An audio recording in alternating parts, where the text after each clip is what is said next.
When Camp East Montana opened last August in Fort Bliss, Texas, it did so just 2 weeks after the contract was awarded to a relatively obscure small business, no website, whose address traces back to a suburban home in Virginia that is owned by a retired Navy officer. The ACLU continues to document cases of abuse that are occurring there at this camp, and today I bring you the story of Eduardo. Eduardo is a Cuban national who entered the camp in mid-August and has anxiety and high blood pressure, which he notified the officials about his need for medication. He inconsistently and not as prescribed received that medication. And so in mid-October, when he hadn't received it, he asked the guards for that medication.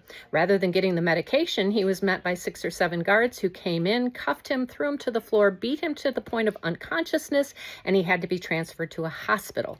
When he returned from that hospital, he was placed in a solitary unit where he spent 5 days, again, not receiving his medication, and again, when he asked for it, beaten by the guards. In early November, the situation happened again. He hadn't received his medication, asked the guards for his medication, was again cuffed, thrown to the floor, beaten, placed in solitary for 5 days, again, not receiving his medication. He's now afraid to ask for that medication because he's afraid he's going to get beaten again.